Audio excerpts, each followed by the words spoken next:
Pemain keturunan Indonesia menggila di laga uji coba.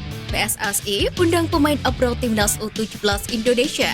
Pelatih Jepang umbar tips juara Piala Asia U17 2023.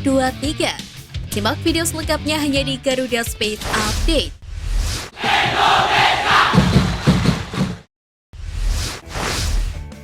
Wakil Ketua Umum PSSI Zainuddin Amali mengabarkan bahwa timnas U17 Indonesia berencana menjalani TC di Jerman. Pemusatan latihan tersebut sebagai persiapan timnas Indonesia U17 sebelum mentas di Piala Dunia U17 2023. Meski begitu, Zainuddin Amali belum menjelaskan detail pelaksanaan TC tersebut, termasuk tanggal periode digelarnya TC. Sementara itu, anggota Komite Eksekutif PSSI Arya Sinulinga menginformasikan bahwa seleksi tahap pertama untuk skuad timnas Indonesia U17 akan dimulai pada tanggal 5 hingga 7 Juli. PSSI akan melibatkan Direktur Garuda Select Dennis Wise dalam proses seleksi tersebut. Usai berkolaborasi dengan Menteri PUPR dan Pemprov DKI, Ketua Umum PSSI Erick Thohir menjelaskan bahwa sudah ada kesepakatan supaya JIS bisa memenuhi standar FIFA. Nantinya JIS bisa menjadi pilihan timnas Indonesia atau klub-klub Liga 1 untuk bertanding. Sementara itu, Menteri PUPR Basuki Hadi Mulyono mendukung rencana PSSI untuk memperbaiki JIS. Ini agar stadion yang dibangun di Sunter, Jakarta Utara tersebut dapat menghelat Piala Dunia U17 2023. Pada perhelatan Piala Dunia U17 edisi terakhir di India, penyelenggaraan di anak benua itu menuai sukses besar dalam hal menggait jumlah penonton. Disadur dari laman FIFA.com dan Indian Times, jumlah penonton yang hadir di seluruh pertandingannya digelar mencapai angka 1.347.133 pasang mata. Tentu saja hal tersebut membuat para supporter di Indonesia harus benar-benar bersiap.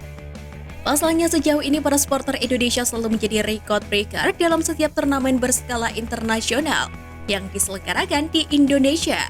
Kejadian seperti perhelatan Piala Asia U17 di Thailand yang baru usai beberapa waktu yang minim penonton, hendaknya tak terulang di Indonesia. Terlebih lagi, level turnamen ini juga jauh lebih prestisius daripada yang ada di Thailand. Menatap Piala Dunia U17 2023, PSSI dikabarkan sudah menghubungi 3 pemain abroad yang diproyeksikan masuk ke skuad asuhan Bima Sakti. Dilansir dari akun Instagram Timnas Garuda Info, pemain abroad pertama yang dikabarkan sudah dihubungi Timnas Indonesia U17 adalah Madrid Augusta yang saat ini berkarir di Liga Belanda. Sedangkan sosok kedua yakni pemain yang merumput bersama Akademi FC Dordrecht di kancah sepak bola Belanda, Mahesa Eka Yanto. Nama terakhir yang telah diundang PSSI untuk gabung Timnas U17 Indonesia, yakni Welper Jardim. Pemain berusia 16 tahun yang membela Sao Paulo ini memiliki garis keturunan dari sang ibu, Liliana Halim, yang menikah dengan Jesus Jardim. Sang ayah Jesus Jardim mengabarkan bahwa Welper Jardim sudah dihubungi PSSI untuk memperkuat skuad asuhan Bima Sakti. Pemain keturunan Abdurrahman Iwan mengaku masih belum mendapatkan panggilan dari Timnas U17 Indonesia jelang Piala Dunia U17. Hal itu diketahui lewat responnya kala menjawab pertanyaan netizen. Dalam jawabannya lebih panjang dengan netizen lain, Iwan mengaku belum pernah dilirik lagi oleh PSSI. Diketahui Abdurrahman Iwan menimba ilmu di Akademi Al-Wakrah Qatar dan bermain untuk Timnas Qatar U17 pada kualifikasi Piala Asia U17 2023 lalu. Iwan adalah seorang bek tengah yang lahir di Qatar, namun memiliki ayah yang berasal dari Indonesia yang tinggal di Qatar. Philippe Trossayer makin percaya diri mewujudkan impian meloloskan timnas Vietnam ke Piala Dunia 2026. Dalam wawancara dengan kantor berita internasional Reuters, pelatih asal Prancis tersebut mengungkapkan adanya jaminan dari Federasi Sepak Bola Vietnam atau VFF untuk memenuhi semua permintaannya, termasuk dana besar guna membawa Golden Star Warriors ke panggung dunia. Dalam wawancara tersebut, Trossayer juga menjelaskan bahwa Indonesia dijadikan pemacu dari wilayah Asia Tenggara yang pernah tampil di Piala Dunia 1938. Namun itu adalah cerita masa lalu ketika masih bernama Hindia Belanda. Meski meraih hasil minor di laga perdana Liga 1, catatan positif berhasil ditujukan duet bek tengah anyar Bali United yakni Kade Arel dan Elias Dola. Keduanya tampil kokoh di depan kiper Adilson Maringa menghalau setiap bola yang masuk di lini pertahanan Bali United. Keberadaan bek timnas Thailand Elias Dola di skuad Bali United menjadi pembeda pada laga tersebut. Bek berdarah Swedia itu disiplin mengawal lini pertahanan Bali United, membuat pemain PSS Sleman mati kutu. Sementara bek muda KDRL juga tampil ciamik. Bek masa depan timnas Indonesia tersebut mengaku belajar banyak dari Elias Dola untuk terus meningkatkan performa. Penyerang berlabel timnas Indonesia Stefano Lillipali melemparkan protes keras terhadap wasit yang memimpin laga BRI Liga 1 antara Persik Kediri versus Borneo FC. Hal itu tidak terlepas dari keputusan kontroversial pada laga yang berakhir dengan skor imbang 1-1 tersebut. Protes Lillipali sendiri bermula saat dirinya berhadapan dengan kiper lawan namun dijegal oleh lawan dan wasit hanya memberikan kartu kuning.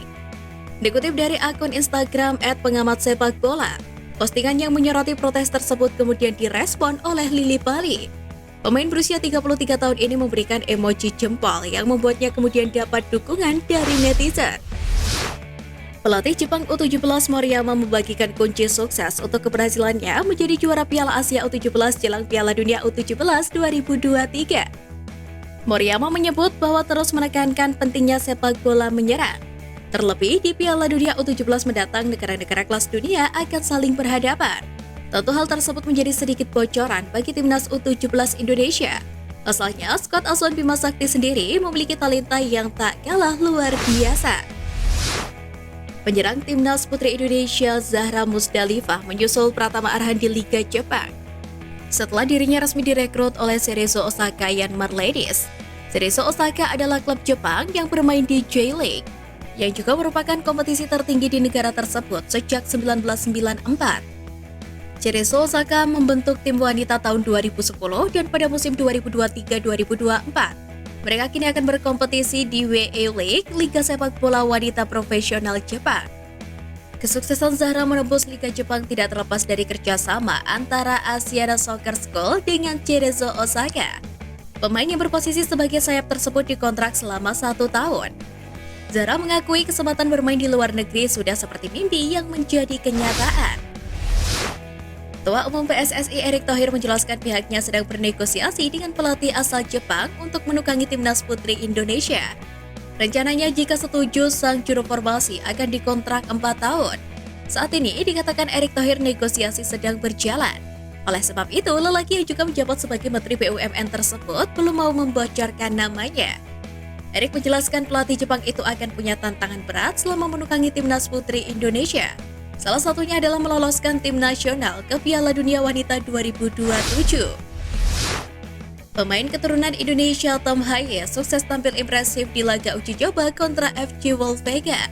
Di laga yang berakhir dengan skor 14-0 tersebut, Tom Haye yang berposisi sebagai gelandang berhasil mencatatkan 4 gol.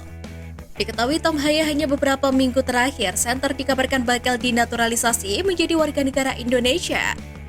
Akun Twitter @ft_idn mengatakan bukan tidak mungkin Ketua Umum PSSI Erick Thohir telah menyambangi Tom Haye dan Mads Hilgers pada awal Juni lalu.